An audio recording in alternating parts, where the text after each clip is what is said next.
On reconnaît généralement que l'Église a mal rempli son mandat, que même à présent, au bout de 18 siècles, elle ne s'est pas élevée à la hauteur de ses glorieux privilèges. Et même lorsqu'elle s'efforce de répondre à sa vocation, de rendre témoignage jusqu'aux extrémités de la terre, elle ne le fait guère avec la foi de la Pentecôte, avec la puissance de son esprit. Au lieu de voir dans la Pentecôte l'aurore d'une ère nouvelle, elle parle et agit souvent comme si cette aurore bénie eût été la lumière de midi, qui devait nécessairement décliner peu à peu. Que l'Église retourne à la Pentecôte, et la Pentecôte reviendra à elle. L'Esprit de Dieu ne saurait prendre possession de croyants qui manquent de place pour le recevoir. La promesse est là, qui attend. L'Esprit est prêt à remplir les cœurs. Il faut seulement vouloir le recevoir. C'est au pied du trône de Dieu qu'on trouve la Pentecôte. C'est en l'attendant là, d'un commun accord dans la prière.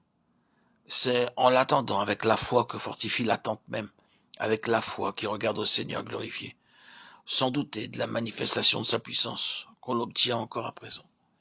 Jésus-Christ est toujours le maître de toutes choses, couronné de gloire et d'honneur. Hébreux 2:9. Son désir de révéler sa présence à ses disciples et de leur faire partager sa vie de gloire est aussi vif qu'au moment où il s'est assis sur le trône.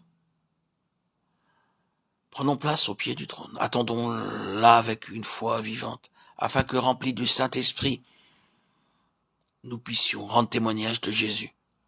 Que la présence de Jésus soit notre vie, notre force. Que lui-même vienne rendre témoignage en nous. Et l'Église produira des prédicateurs remplis de l'Esprit. Et la vertu d'en haut amènera les ennemis de Christ à ses pieds.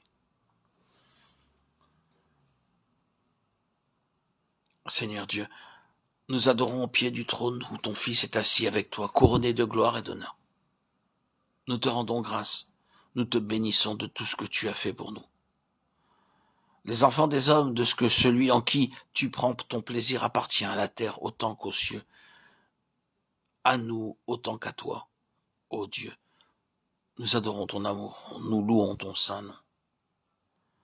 Daigne, ô notre Père, révéler à ton Église que notre divine tête nous regarde comme son corps et nous communique sa vie, sa puissance et sa gloire.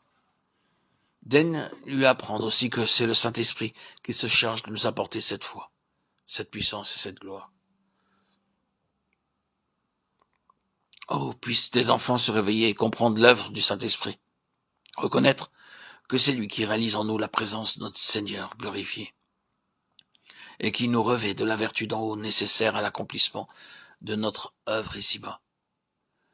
Que partout tes enfants apprennent à contempler leur roi dans les cieux jusqu'à ce qu'ils soient prêts à le recevoir, et que l'Esprit Saint puisse les remplir de sa présence autant qu'ils le voudront. Amen.